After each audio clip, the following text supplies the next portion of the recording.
Hey guys, happy Thanksgiving and welcome to the Garbage Time Podcast. I'm your host, Katie Nolan, and today's pod is brought to you by Adidas. Stop wasting your workouts and start finding your more with tracking and training gear from Adidas. Fit Smart and Smart Run give you the stats that matter and coach you to improve every step of the way. Search Fit Smart or Smart Run at adidas.com today. I am joined today by producer Matt. Hey Katie, happy Thanksgiving. Thank you, same to you, and producer Dave. Hey yo, happy Thanksgiving. Same to you. We are wearing the same clothes we wore last week, strangely. Weird. Yeah. We're so lazy. Later in the show, I'll be joined by comedian Aaron Foley. Here's a quick moment from that chat. What was your worst experience doing stand-up? I got hit with an onion ring What? in a lunchroom in Peoria, Illinois. Mic drop. So we'll just end the podcast there. That's insane. It was horrible. Everyone has a lunchtime story, but I think mine's the best. Who's ready for a comedy at lunchtime? No one is, because there's no show. I just pull up ambush comedy, Trey, how are you guys? And everyone's like, screw you. And you're like, oof. If you want to skip ahead and hear the rest of that, it will be about 15 minutes in, but don't do that because this is a great podcast. We are taping this the week before Thanksgiving, in case you hadn't guessed, because I'm a tyrant, but I'm not going to make you guys work on Thanksgiving. So the lines for this week's games aren't out yet, but I would never deprive my wonderful fans of some important gambling talk, so we are going to do a very special Thanksgiving edition of Fade That Pick. All right. Fade that pick. These picks are being made by someone with absolutely zero gambling expertise, so if you choose to bet actual money on these picks, you're stupid and don't care about money because these picks are all probably going to be wrong. So definitely fade these picks.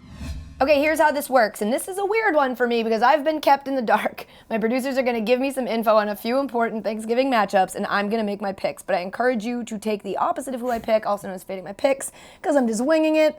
I have no idea what's about to happen, but let's get started with the first matchup. Stuffing versus cranberry sauce. Stuffing -6. Okay. Let me write that down. Matt, what do you got? Okay, so stat to know here, my Uncle Dennis allergic to cranberries. Okay. Dave, what do you got? Well, the big story here is it really depends which cranberry sauce gets the start. If it's out of the can, sliced, it's unbeatable. If it's homemade, it's going to struggle. Yeah, it's true. So. Okay. So we're saying that stuffing is the favorite here. Yeah, Yeah. for sure. Yeah, That I don't know who set this line. Vegas. Stuffing Yeah. is stale bread that is remoistened. There's nothing about that interests Wow. me. And it's got spices that don't back down. Yeah. It's got very strong spices that don't give way to others, and they don't play well with others. So there's one spice in there that I'm not a fan of. I don't know if it's tarragon. I don't know. Wow. But there's a spice when you eat. Also, I was raised on stovetop, which is a very bad way to get people hyped on stuffing. Right. And if you're making it properly, it's named for shoving this stale bread inside the body cavity of a bird, and then you cook that bird, and then you pull out that bread and you eat it. So the fact that stuffing is a favorite here is wild to me. I don't even like cranberries, but I will bathe in cranberry sauce before I pick stuffing. Matt, what's your pick? Hate cranberry sauce. Can't put it in my body. Stuffing, I can have a bite of it. You could stuff some bread in your body, is what you're saying, I as if could. you were a turkey. I'm no hero, Katie, but I could take one bite of stuffing. I can. I'm not a hero. So you're picking stuffing. I'm picking stuffing, yeah. Okay, Dave, who are you picking? I think the spread is too high. 6 is too many. I'm taking cranberry sauce +6. So you just think that cranberry sauce is going to cover? Yeah. You don't think that they win? I'm not sure if they'll win, but I feel like if I could get 6 with cranberry sauce, I'll take it all day. Cranberry sauce is bad. Stuffing is an abomination. The only thing maybe saving stuffing is that I made a delicious stuffing last year, but it's because I Googled stuffing for people who hate stuffing, and it had crumbled sausage in it, and you could put crumbled sausage in anything, and it's the best. You can put pancetta in your stuffing. Yeah, I'm in. and it wasn't it was almost like a sausage bread pudding. It wasn't even. that. It wasn't. You couldn't call it stuffing. It was technically called stuffing, but I'm not going to let that be the saving grace. I'm going cranberry sauce. Fade that pick. I am very excited to know what our next matchup is. Mashed potatoes versus sweet potato casserole. Pick 'em. Oh God. Oh, Yeah. this is tough. This is a good game. This is a good game. This is a good game, Right. and I actually need you guys to give me some info so Okay. that I can make an educated Yeah, decision okay. here. Matt, what do you got? Well, interesting stat here, Katie. Sweet potato casserole has marshmallows on it. Marshmallows for dinner. It's funny Matt brings that up because there's a lot of buzz right now that the fact that sweet potato casserole needs candy on top of it to be interesting, and mashed potatoes doesn't and can kind of stand by itself. Wow. It's just having people talking that a little lean towards mashed potatoes. Are marshmallows candy? It's a Wow. great debate. It is a great debate. My mind says yes. No. There we go. No. Not candy. Like, is a chocolate chip candy? No, it's a topping. Huh. Is a mochi bit candy? No, it's a topping. Okay. Is a sprinkle candy? No. Marshmallows are not candy. They're a topping, Right. and they're positioned atop the sweet potato casserole. I'm just reporting what. I understand. I understand. I'm not mad at you. Yeah. I'm mad at the concept. Yeah. At society. Here's the thing: mashed potatoes, when they're great, they are everything. I will eat only them with a spoon. When they're bad, they are dry. They're like they crumble apart in a strange way. Yeah. They're bad. So, there's a high ceiling, but like a low floor. Right. It's a great point. It's a huge room. It's true. It's really It It's like is, a skyscraper. Yeah, exactly. Sweet potato casserole is great. Yes. We don't have it at my family's Thanksgiving because my mom crushes yams. Like she makes yams with I've watched her make it one time and I can't watch her make it anymore because then I'm aware of how much butter's going into it. Right. But she just puts which I think yams is what you call them in Northeast, but I think most people call them just sweet potatoes. They are the same thing. She puts them in a casserole dish, puts these huge 1 inch thick slabs of butter she probably puts 9 of those in, and then cinnamon sugar, and just throws them in the oven, and they come out, they're the best. So I would take that over the sweet potato casserole, because I don't need marshmallows on mine, because I've got butter. Ooh. Is butter a candy, producer Dave? No, butter's not a candy. Great. So is butter a carb? Butter's not a carb. Great. More like yammy, Nolan. Oh my! We did this. So here's the thing. Somebody made that joke last year, and Cammie's been making these my whole life. And someone outside of our family made that joke, and we all were like, "How did we not think of that? How did we not think That's of that?" outstanding. So Man. I love that happened. I should have thought of it sooner. I didn't. Okay, Matt, who you taking? I am gonna go mashed potatoes. I'm more of a savory over the sweet. Do you like a garlic mashed? I do. Cool. I do like a garlic mashed. I agree. I'm a little worried about the powdery kind of floor Yeah, situation, yeah. but I feel confident that they're gonna come through big this Thanksgiving. Okay. Yeah. I'm going sweet potato casserole here. I feel like you said, mashed potatoes, too unpredictable. Give me some sweet potatoes with marshmallows on top. I don't think you can mess that up. It's a good pick. I think the line on this is is off. I Yeah. feel like the mashed potatoes are like the heavy favorite, I would say, okay. and the sweet potato casserole is like an up and comer, like they're a young team, Yeah. right? It's a young dish. How far do I have to take that metaphor? They could take over soon, but they're not like a dynasty. We've got a dynasty with mashed potatoes here. So if there were a spread that I gotta go mashed potatoes. They're amazing, they're everything, and if I could only eat one thing on Thanksgiving, if you gave me the whole table and said, sorry, you can only eat one, which actually I do now because I have my own television show, so I'm on TV, I gotta, keep it tight.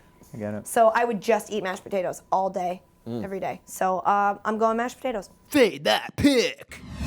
Good pick. Also a great dance, the mashed Oh, potato. yes, I love the mashed potato. We've got more, right? Yeah. Can we do this all the time instead of it's so sports? great. This It's is so fun. much more fun. What's the next matchup? Apple pie versus pumpkin pie. Pumpkin -1. God, these lines are so off. Blame Vegas. Yeah. Apple, pumpkin, and pumpkin's giving a point. Okay, Matt, what do you got? Good stat here. Uncle Dennis also allergic to apples. Is he? No. Oh. First of all, wait, couldn't you have like provided these foods for this podcast? Because that would have been lovely. My God. We could do Good a taste note. That test, is a and good instead note. we're sitting here talking about food, and I haven't fucking had lunch yet, and I'm producing. dying. Bad producing. Go ahead, Dave. Big story here is that people are saying that pumpkin is fatigued because pumpkin flavored things are coming out earlier Yeah. and earlier every season. Fair. And worried about them just kind of wearing out at this point where Apple has the experience, they know how to do it, they've been there. How do you feel about it? Yeah, Apple's got that strong core. They've got a real strong core. And they like being picked. That's true. Great. That So is true. here's the thing. Pumpkin pie is okay. The taste of it is fine. You're right. I'm sick of pumpkin flavored things. Like they've got pumpkin flavored like gum now, and I'm out on that. I am a basic bitch, but I'm over. I'm over it. Pumpkin for me, what this matchup is all about. It comes down to texture. Pumpkin is I agree. is like a kind of solid pudding on top of a crust. There isn't enough crust for me. So my aunt makes I know you guys say aunt, whatever, makes a lovely pumpkin cheesecake. And that's good because it firms it up a little That bit. sounds awesome. It gives it's a perfect blend, and that's wonderful. But like a pumpkin pie, I'm taking a pretty small slice. And an apple pie, I'm taking a big slice. I don't know if you Yeah. guys happened to venture over to my desk area yesterday when I was eating an apple pie out of the pie, whatever it's called, pie holder thing, out of the box, and then also dipping vanilla ice cream into it. Like oh my that was gosh. just, I'll just go Delightful. at that It's pie. delightful. That's but cool. a We pumpkin didn't want to do pie, that with you. It's cool. Ashley was invited. Ashley ate some pie with me. But then Ashley licked her fork and then dipped it back in the ice cream. And so I told her about enzymes and how you can't do that. And now she knows she'll never do it again. She did it right after again. It's just like she didn't even care. Anyway, I will eat an entire apple pie by myself. I can't get through a pumpkin pie. And I want the kind of pie that I can eat a lot of. So I can't believe pumpkin's the favorite here. Matt, who are you taking? Well, Katie, I'm from this little place called America, so I'll be picking apple pie. That's right. All day. That's good. I've never heard of that place. It Yeah, sounds lovely. I want to go it's a to great there. place. Yeah. Dave? I'm with both of you here. Apple all day. Yeah, I really think that this isn't even a matchup. Like this is the Thanksgiving matchup that I'll be asleep on the couch for. I don't even want to stay awake to watch it. Like I'll go into my turkey coma because this is like Jaguars Titans. I'm good. I don't need to watch this. But no, it isn't because one of them's really good and one of them, that's a very bad example. It's not Jaguars Titans. This is like if the Patriots played the Redskins. Oh. That's this matchup. I don't need to see this. Apple I all believe day. this knife is yours. Yeah, I'm going with Apple. Fade that pick. This is my favorite. What is right. happening now? All right, there's one final special bet this week, an over-under. Okay. Over under bedtime of 9:30. Okay. 9:30 p.m. Mm-hmm. Matt, talk to me.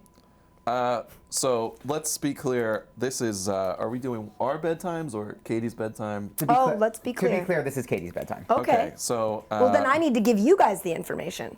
You need to know what time my Thanksgiving Yes. dinner is at. Okay, that's great. Okay. Yeah. Dinner's this is at good. 2, Okay. which means it's Oh, at 2:30. Thanksgiving dinner's at 2 or 2:30. Let me run through how it works. I'm all ears. We're going to my aunt and uncle's house. Big family affair, probably gonna have about 20 people there. Nice. Good We size. get there. Mike Nolan makes his very famous Bloody Marys in pitchers. Man. He makes 3 of them because he's an overachiever. He makes a mild for me. Love you, Dad. He makes a spicy, and then he makes a, for everybody else, it's like a holy shit, this is unbearable. And for him, it's like, I taste that a little bit because he's a crazy person. So anyway, usually start on a couple beers. Then we all sit down. There's a huge, delicious salad that my Uncle Joe makes that's wonderful. Big We shout all out, eat Uncle that. Joe. Then there's usually a round of pasta, meatballs. Wow. Cammie Nolan makes her famous Italian chicken that sounds soup. So good. And it's like this soup with these large chunks of chicken, and they're like it's the best. She makes it in the morning, and then it just like sits all day. So we've got the soup round. Then Joe will switch it up every now and then, but we usually have a turkey wrap. Last year we had turkey wrapped in bacon. We've had like a ham that he does on the grill. We've got sweet potatoes, mashed potatoes, and then a wide variety of other things that I can't even think of because I'm so excited. There's probably going to be some sort of corn because I fucking love corn. Who doesn't? And that's wine all throughout. Now, here's what's important. Okay. We do a thing in our household on holidays. We play a game where the kids' table, I'm doing air quotes, the kids' table, which is like me, my brother, our significant others, a couple of my cousins, and then my uncle, because it's my mom's youngest brother and he was always at the kids' table with us. We pick a word. And that word, anytime the adults say it, we all drink. Ooh, I like this. Since doing this, the adults felt left out. So now they spend the whole dinner trying to guess what our word is. And so it's just become this like ridiculous mess of my dad being like, butter, just to see if we'll take a sip because he wants to know what the word is. So anyway, there's a lot of drinking at the dinner. This is great info. Then we usually do the dishes, and by we, I mean the women, and by the women, I mean the women minus me, because I go downstairs and fall asleep because I hate doing the dishes. I just don't wanna. You're a human being. Right. So then we go downstairs and usually play some video games, and or my uncle has a studio, like a recording studio in his basement, so we play some like drums and shit. We hang out and do that for a while still drinking. Then we go back up for dessert, and at that point, we're all sort of getting a little. And we're watching football, obviously. That's a given this whole time. So, Great info. that's the info that's like the breakdown of my Thanksgiving. Okay. I feel like, I don't know about you, Matt, but I think I'm ready to make my take. I'm locking it in. Okay, Matt, what do you got? I was picking under the whole time. Really? I'm personally speaking, just from my experience in this embedding this kind of stuff, mine's about 8. I'm hitting snooze around 8. Okay. I'm taking over. Katie listed a really important fact there. She mentioned a nap, and I feel like once she gets that sleep in, she's not going to be able to fall asleep for the night before 9:30. So I'm taking the over. 2:00 dinner though. Yeah. What time do you do dinner? Like 4? Yeah, I guess that's normal. We do it at 5. Is it? Yeah, I don't know. We always do it just really early. Yeah. All right. What do you think? So here's what I think. If there's a nap or if there isn't a nap, I can't be asleep by 9:30 because I'm not even home by 9:30. We kick it at that house for so long because like I don't see my family that much that like I'm getting in as much time as I can. And don't get me wrong, I should be in bed by then because by 9:30 I'm blacked out. But I'm just gonna roll with it because when you're with your family, you're not gonna do anything. Like I can be blacked out with my family. I'm not at a club. I'm with my family. I am safe here, so let's keep fucking drinking. And I gotta wait for Nana to sober up so she could drive my ass home. I'm taking the over. Big shout to Nana. Definitely fade that pick. Okay, time to give some love to our sponsor, Adidas. Guys, ready to ditch the step counters and start getting more from your workouts? Who isn't? But who has the time and money for personal trainers and fancy equipment? Adidas has the gear you need to step up and find your more. Track the fitness stats that truly matter. I'm not talking about just steps. I mean calories, heart rate, pace, and plenty more. Adidas even gives you custom training plans to load onto your device. They'll push you to new limits that step counters never could. Pair that with a mobile app that syncs all your workout data, and it's a no-brainer. This is the first step to a new, fitter you. This Adidas gear is designed to get you more from your workouts from day one. If you're ready to step it up and find your more, visit adidas.com and search Fit Smart or Smart Run today. Especially after all that Thanksgiving food. No shit. Like you guys got to get out there and work out. For sure. Because you ate a lot of food. Let's be honest with ourselves. You ate a lot of food. Get out there, work out, go to adidas.com, make it happen. Cool. So last week I sat down with comedian and podcaster Erin Foley. We've met through Twitter. She's hilarious. And she came out here to do a couple things, and one of them was talk to me, which was really great. I could talk to her for hours. She knows so many things, and she's hilarious. But we talked about her career as a stand-up. what it's like being a punch-up writer on a sitcom, which I didn't know what that was. It was fascinating to me. And some surprising things she learned about Packers fans during her first game at Lambeau. So check that out. Erin Foley. That's how we're going to start every podcast now. Great. Hi. Hi. Thank you for being here. Oh, it's my pleasure. I'm so excited. Thank you for coming all this way. Flew in just for this. I've been sitting in my apartment just kind of rocking, crying, going, when is the podcast?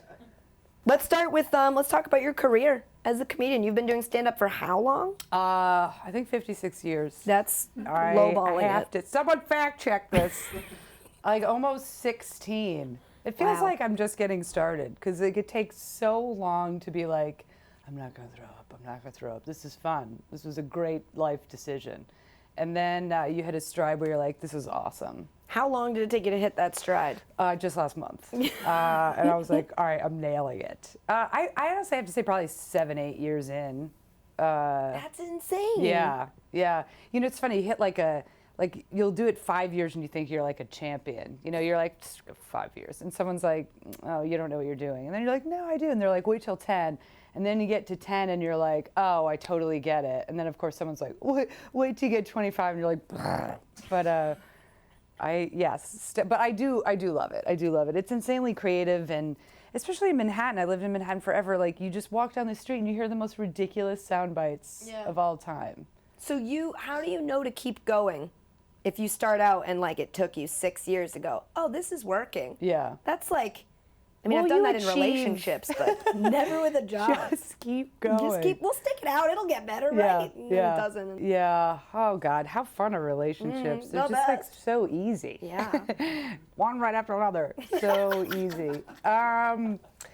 Yeah, I think, well, you know, you have to achieve some early successes. You know, like you have to set, like, you know, it's like Montreal Comedy Festival, and then you, like, a next step would be like, they don't call it premium blend anymore, like Live at Gotham. You know, you mean, so you have to, because I could seriously just like, you have to be so self-motivated and have your set of goals, because I could, at this point, I could literally, I have a couple albums I could just keep going on the road with those same jokes, like for years, and people do, and I would lose my mind. Yeah. Once I know a joke works, I'm immediately bored. Yeah. You know, so you just have to keep writing. So then you set, it's really nerdy, you know, then you set your joke, you know, that works with some new jokes. But I love the process. I'm you know? fascinated by the Yeah. process. Yeah.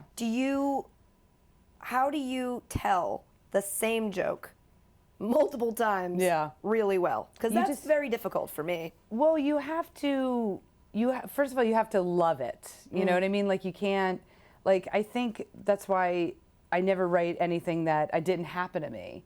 Because like, I feel you have to be connected to it because you're constantly saying it. And then you kind of, you know, try to infuse new life in it some way, like add another moment, maybe use part of it, you know, and tag it with another joke. You know, you have to kind of get creative. But the cool thing is like, you know, when I'm doing sets in New York and LA, you do like 10-minute sets, so you're constantly writing new stuff. And then when you get on the road, you're doing like 5 one-hour shows, so that gets a little tedious. That's insane. Because you're like, here comes that joke again, you know what I mean? But then everyone's like, oh, I've never heard of it before, so you have to pretend like it's super fresh, and it's so not. That's like, you must be an amazing you kind of have to be a good actress to do You just that. have to sell it, you know, but then you need it to get to the new stuff, and then the new stuff is so energizing that you're like, okay, that serves its purpose. What was your worst experience doing stand-up? I got hit with an onion ring What? in a lunchroom in Peoria, Illinois. Mic drop. So we'll just Yeah. end the podcast there. We certainly Yeah, don't need more yeah. details in that story. It makes perfect sense. What happened? Well, like you know, you say yes to everything when you're starting out, right? And then when you can start performing at colleges, it's really good money. And you kind of, everyone sort of says that you kind of say yes to colleges before you're really, you know, completely ready. So let's say you have to do 45, 50 minutes. Maybe you have a half hour and then you're like, what's going on in this school? And you just try to like kind of fill it until you get to that level because they pay. I mean, I did stand up for 8 years in Manhattan. I think I got $1, right? So God. you have to go on the road, and yeah, it was a lunchroom show. The booker's like, I know where people are, hence the definition of a show. Lunchroom. That's insane. It was horrible. Everyone has a lunchtime story, but I think mine's the best. Who's ready for a comedy at lunchtime? No one is, because there's no show. I just like pull up like ambush comedy, like, Trey, how are you guys? And everyone's like, screw you. And you're like, oof. Yeah. And then it was like a big old frat table in the corner, and they were just being idiots. And so I was like just ripping on them. And then he felt like he had to throw an onion ring, which is circular, so you see it coming at you. And then it bounced off my shoulder, and I contemplated all my life choices. Oh my God. Yeah. He had an arsenal of onion rings ready to go, apparently. I mean, when you're in college, I was not wasting an onion ring. No. So that was like, you were worth it for him to be like, Yeah. I could Yeah. eat this, or I could throw Yeah. it. I'm gonna throw it. I'm going to throw it. That's a compliment, Yeah. I think. Yeah. When did you move to LA? I moved to LA about 7 years ago. Oh wow, how Yeah. different is the comedy scene there than here? It's, it's hard because New York is like the world's best comedy scene. You know, there's like 8 clubs, you're constantly doing shows, it becomes a family. But LA, I think, is getting better. There's more rooms and stuff, because traditionally there was like 3 big clubs, and there's just not enough time, and there's not enough, room for that many comics. So I think it's getting better. If I could have stayed in New York my whole life, I would have. Yeah. But when you're literally on the road, like your only opportunity in New York is theater. And listen, I'm a really good dancer, but not like trained. Yeah, no, I can tell. You look trained. Like 4 beers in, and I'm like, what? But that's not like really Broadway. So when you can't do the like theater, and I have no interest in being serious at any point in time. So it's really like, all the rest of the opportunities in LA. So you're like, at some point you gotta roll over there. True. But Do you like it? I do. I mean, it took a while, but my sister's out there. I have a twin sister. She's out there. I have a bunch of New Yorkers that are out there. You find your neighborhood. Like, it's just every year it gets better. And then you just get so spoiled because it's 75 and sunny. So warm all the time. And then you're like, why would I leave? The only thing for me about LA that I don't think I'd like about the warmth, is that if I were lazy on a day, like I like in New York when I look out and I'm like, it's pouring and cold. Darn, I can't leave today. I know. Whereas in LA, it's like, oh, I want to stay in bed, but it's so nice outside. We talk about that all the time. I draw the shades and I like make myself hot tea. You have to pretend like that it's like, you're like, whoa, another horrible conditions out there. And it's like a palm tree with like a nice breeze. Oh God, the roads are probably closed. Blackout curtains are necessary in for LA. sure. You've done stand-up on late night shows. Yeah. What's that like?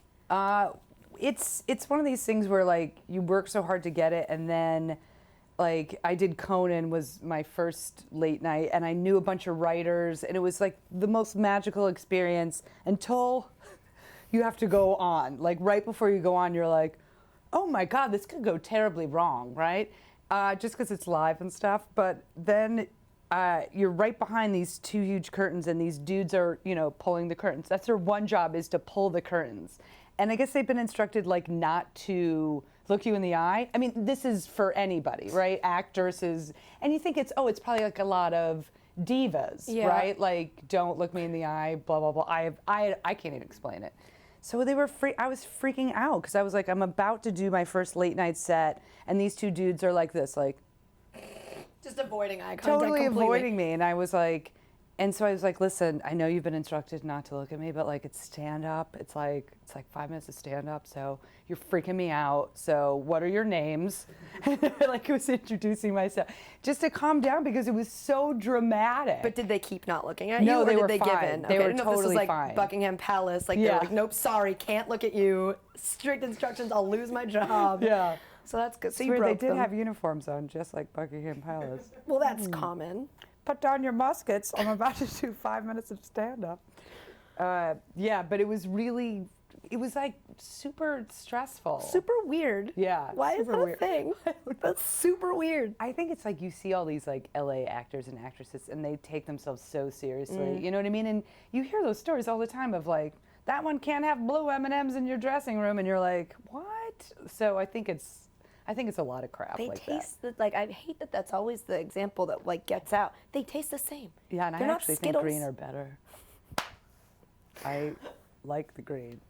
You had your own special on Comedy Central. Yeah. What was that like? That was like the greatest night ever because I was living in LA, booked it, so I had to come back. I think we were at the Hudson Theater, and Here in New York, yeah. Yeah, and so it was like a dream sequence because like all your family and friends and people you waited tables with when you were like 22, like you could bring anyone, right? So you could just give anyone like a free ticket. So it was just packed with everybody that you love, and my sisters were like in the second row, and they were like, you can stop, right? Because it's all edited. Yeah. And I was like, no, that's my worst nightmare to stop. And they're like, do you need a teleprompter? I'm like, no, I don't want any of this. Like, I just want to be at like a normal stand-up show.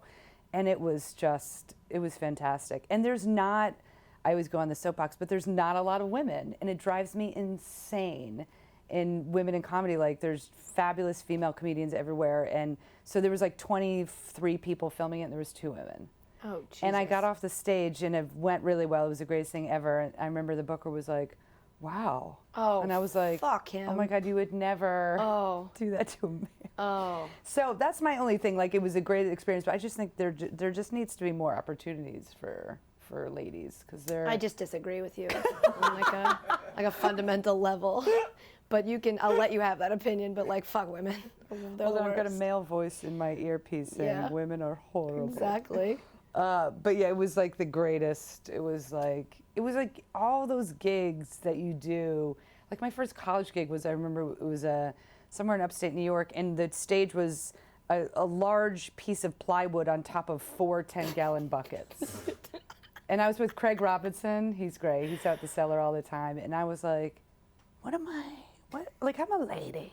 and then I was like, I'm gonna fall. Like, you know what I mean? So then all of a sudden you're at the Hudson Theater and you're like, okay, this is it's like a little moment. piece of candy. Yeah. So it was awesome. That's amazing. Yeah. You recently wrote on a sitcom, I did, yeah. One Big Happy.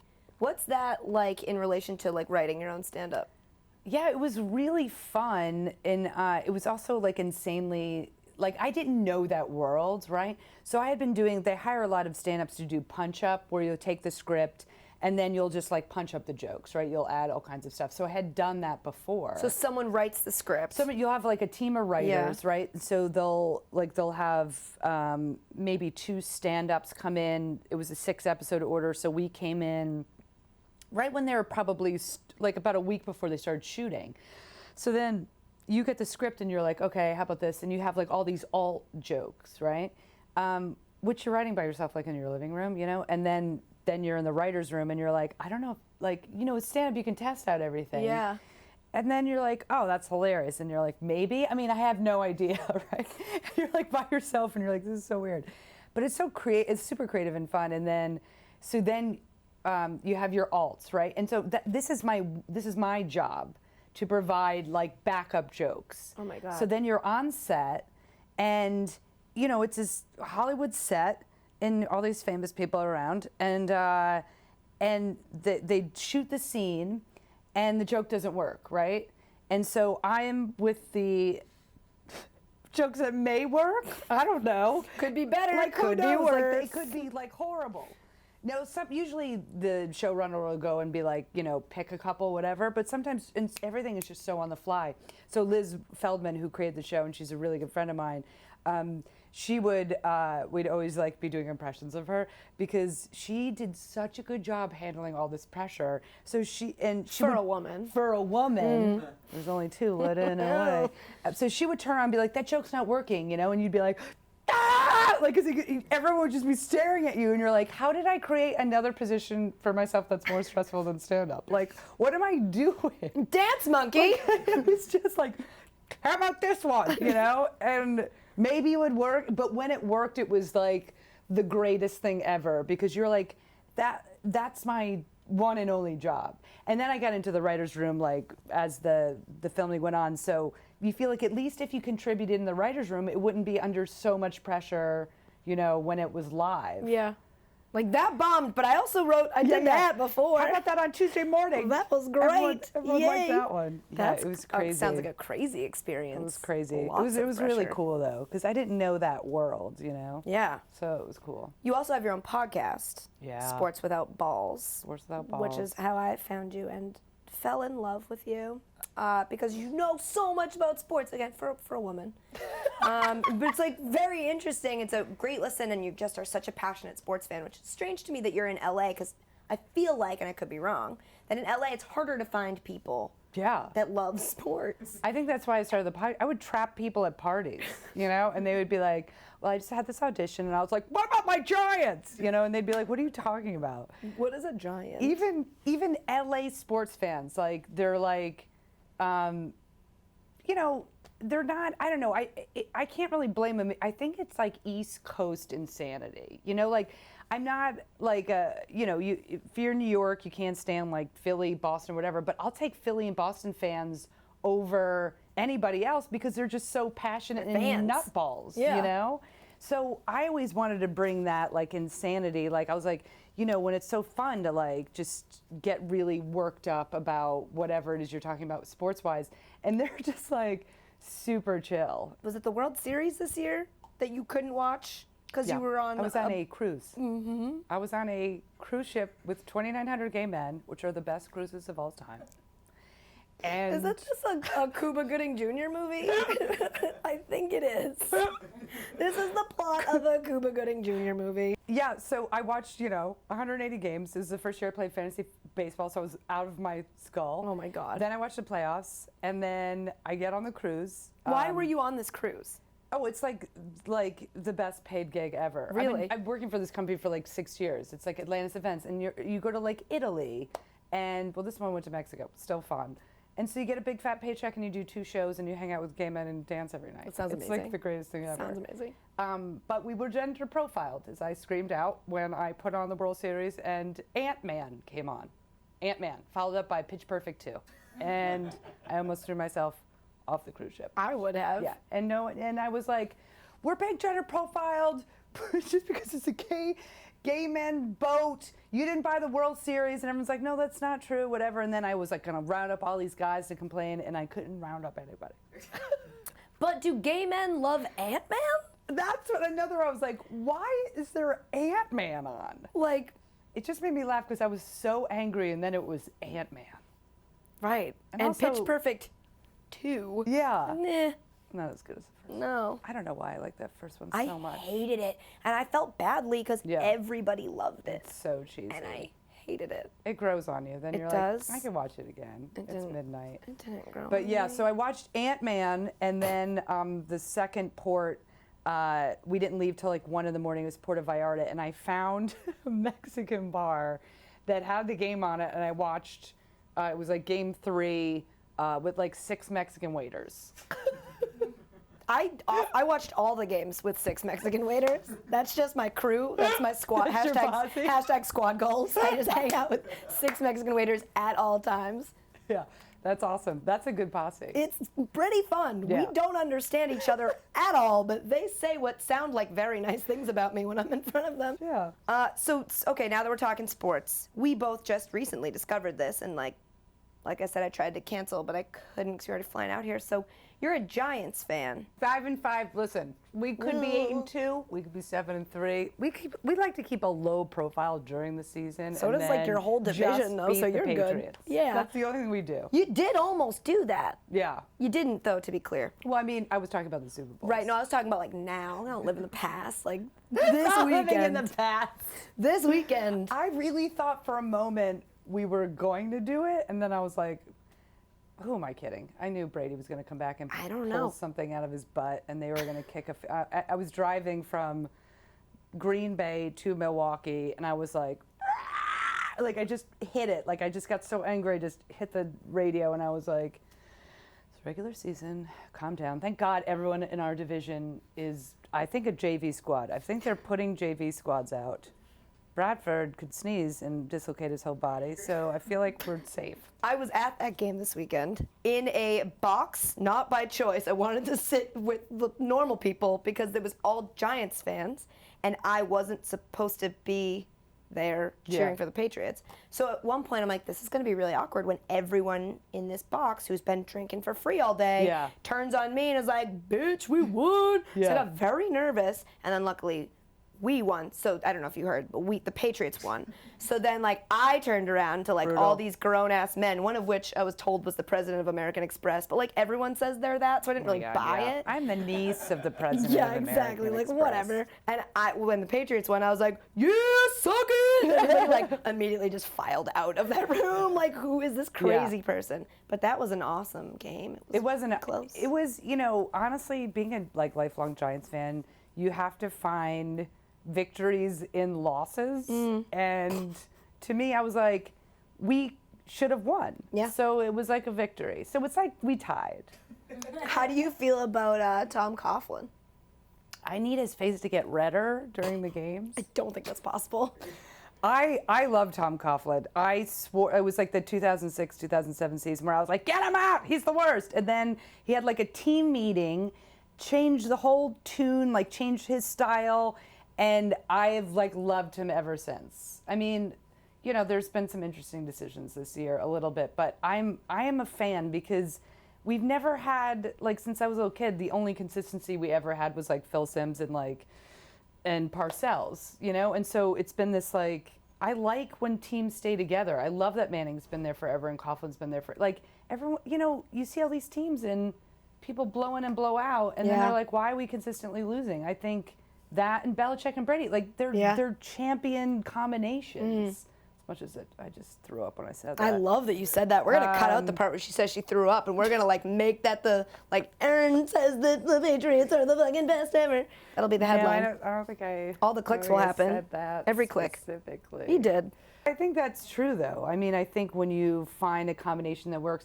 I have been defending Eli Manning since I think he was at Ole Miss. And what people don't understand is, like, if Peyton wasn't in the league, he would be so much more revered. He's got, like, what people consider, like, bad body language. He's just, like, a quiet, introspective dude.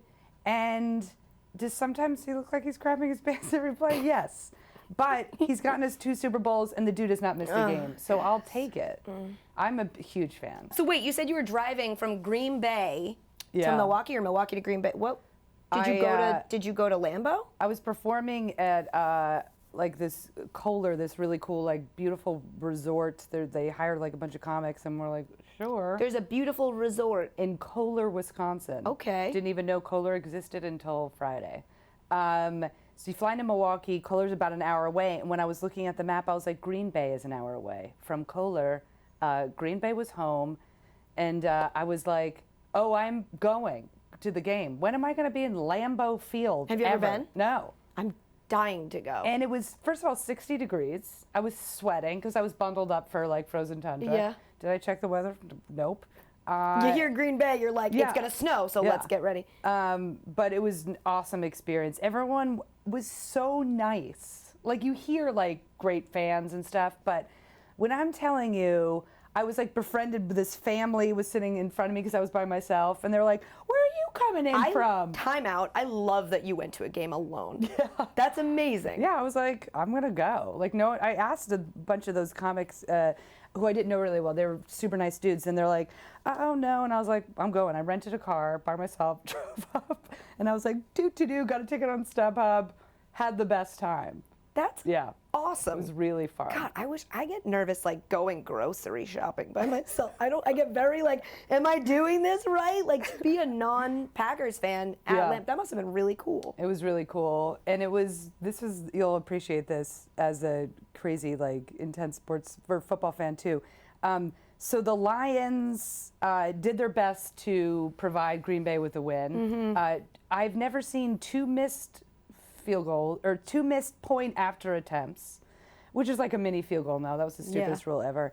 An onside kick that worked with Green Bay. Green Bay like drove down twice. They did nothing for 3 quarters. There's this woman that was tanked in front of me, and I love drunk women screaming stuff because it makes me giggle.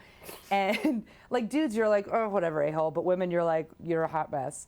And she started screaming up, wake up, Rodgers, wake up. And I was like, I think he's awake. I think he's alert. I don't think that's the problem. He could have been napping. But she was screaming. But at the end of the game. That's my mother, by the way. Does she get Oh dear. Does she Less scream? so with football. She's more hockey. Yeah, yeah, what yeah. are we doing, fellas? That's my mother.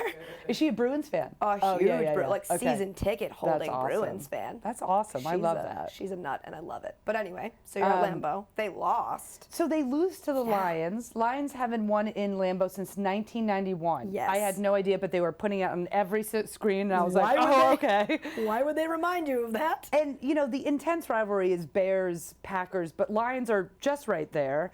And there was, I would say, like a handful of Dudes and Lions jerseys. They weren't big obnoxious. Green Bay, like the Packer fans would just go, sit down, but they wouldn't be like screaming profanities, right? That's As we strange. would in As we Boston and New York and definitely Philly. would. And at the end of the game, I kid you not, like if it was the Giants and we came all the way back and we set ourselves up for the game-winning field goal and we got it blocked, I would be having a coronary. I would just be screaming, right? Just probably to myself. And everyone, there was a collective sigh in the stadium like, and I was like, what? Like literally, like I would have been like, Oh, this dear. is the worst game, like, you know. And so I leave with my, 78,000 new friends. We leave, we exit the stadium. A Lions dude's walking up this way. We have a couple in front of me.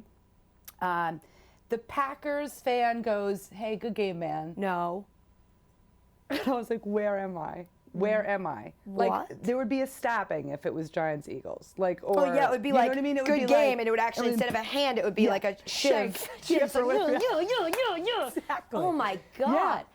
Because you're a woman and I'm a woman, we've got to obviously, I'm just curious to know, because you're a sports smart woman, what are your thoughts on the Cowboys situation, Jerry Jones, Greg Hardy?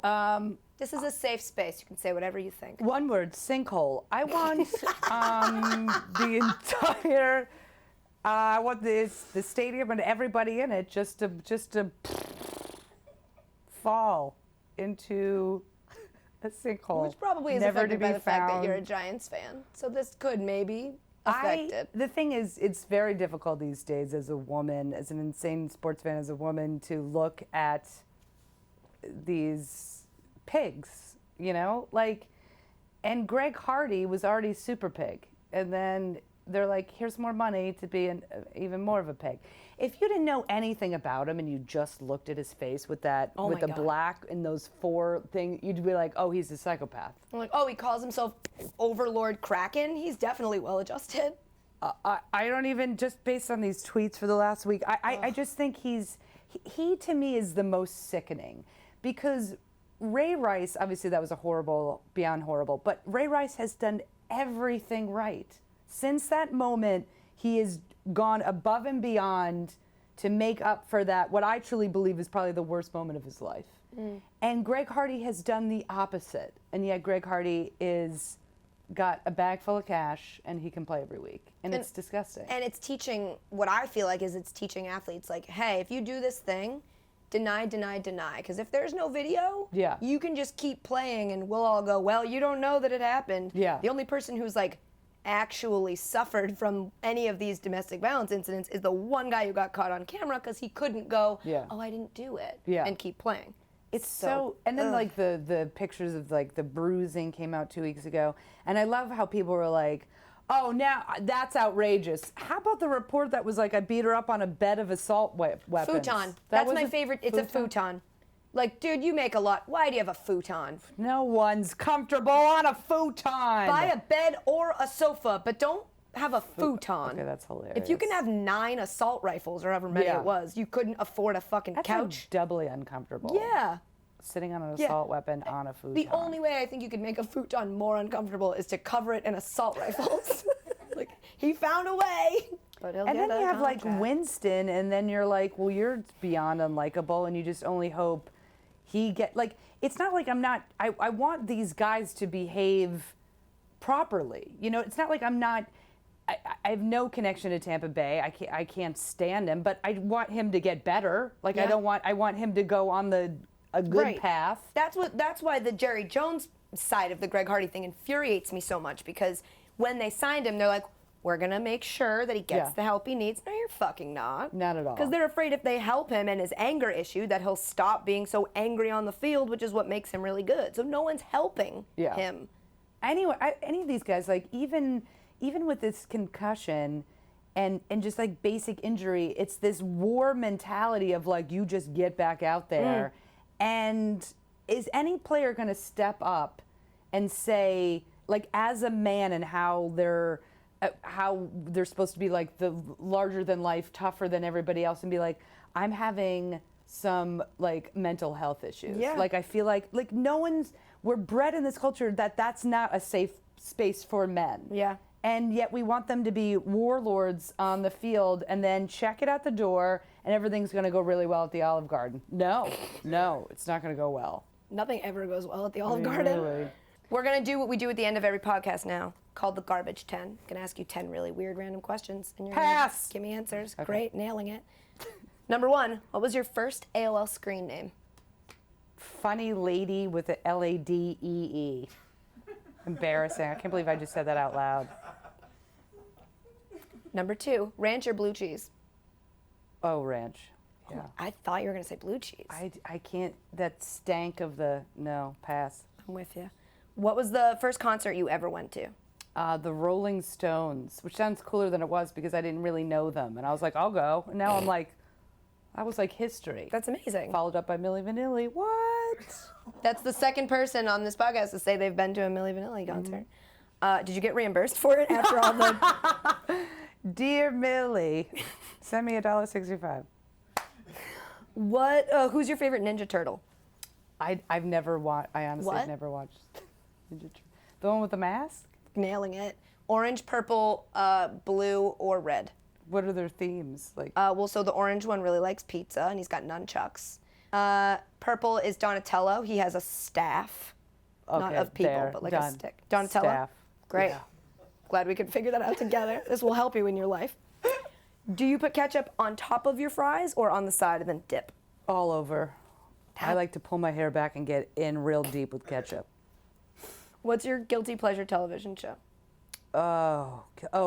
Bachelor, Bachelorette. Yeah? I got sucked in it and I can't stop. My friend picks his, is it you? No. Picks his fantasy, their order for the draft based on like a Survivor League of at the beginning of the season. They're like, I'm picking Ashley. I'm all in on Ashley. And then whatever order they get, the last one to, So awesome. That's the best way to do it. It's so, it takes me 4 hours to get through because we're constantly pausing. I have everybody over on Mondays and we just are laughing so hard we can't even get through it. It's like the accidental greatest. comedy. Oh, Whoever it's- edits that show is a Brilliant. comedic genius. Yes.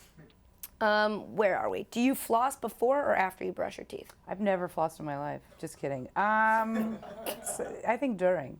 During. So you're multitasking. I like to really get in there. Is a hot dog a sandwich? No. Fair. What was the last movie you went to see in the theater? I went to see did I go on? I saw Mad Max.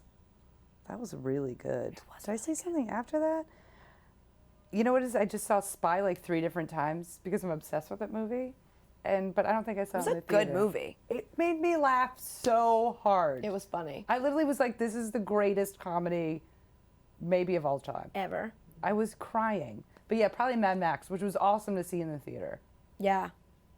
Was that 3D? I didn't see it in 3D, but it might have been. Yeah. It would have been way too intense for me, 3D. Just to see Charlize really do anything. How are you so hot that you have one arm and you're still so hot? And bald and like have a grease on your face, and I'm like, I do you like right now. Yeah. She's so impeccable. she has like a baby arm and you're like, take your pants off. Well, someone has to help her do it, I imagine. Okay, last one. Volunteer. You're about to be put to death. What's your final meal? Entree, dessert, beverage. Entree, I would say Thanksgiving Day meal. Okay. Beverage, like a bucket of wine. And then dessert, I think I'll just go with just flat out straight up ice cream. Just what flavor? Oh no, pumpkin pie. I think I'm just really excited You're just about Thanksgiving. you're about to have the best week ever. What are your Thanksgiving sides? We do. My mom, for some reason, she She does dry stuffing and wet stuffing. What the fuck? I don't even know. Like, What? That's some called of it's bread in- pudding, I think. Some of it's in the bird, but you know how like now it sounds gross, but you grow up with it, so Mm-hmm. it's like. And then she does this like killer yam dish. My mom makes Yeah. the best sweet Yeah. potatoes, but she calls them yams too. Yeah. Is that like But an now, East Coast thing? Yeah, I think it is an East Coast thing. And now we've taken that recipe and just made them like mashed yams with a lot of brown sugar. Yum. Oh, Yum. so good. Delicious. Yeah. Erin Foley, thank you for being here. This was really fucking fun. So fun. All right, thanks again to Erin Foley. That was fun. She is lovely. Hopefully she'll be back soon. Definitely. But now it's time for junk mail. You've got junk mail. Today's junk mail question comes from an old friend, Kipsang. He asks, Oh my God, it's Kip saying. Kipsang asks, how soon after the completion of Thanksgiving dinner can you eat again? Great question. This is a really good question. From Kip saying. There was the first thing I'm thinking of Yeah. is that there was a year that I ate Thanksgiving dinner. Later that night, went out and ate. I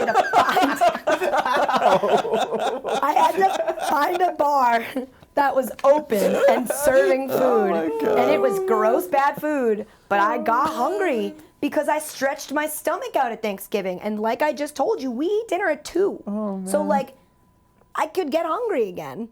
It happens. I have a weird, annoying thing about me that I can't eat a lot at once, Right. but I eat little all throughout the day. Like I want to Yeah. always be eating, but I can't eat a large meal. So that's why Thanksgiving stresses me the fuck out because there's so much food and I want all of it. But I also am like, can you burrow that away in a hole? Like I'm storing rolls in the couch so that later when I get hungry, I'll just have a little nibble. Like it's Oh my God. very stressful for me. So I'm gonna go ahead and say, especially if you're sneaking in a nap, Yeah.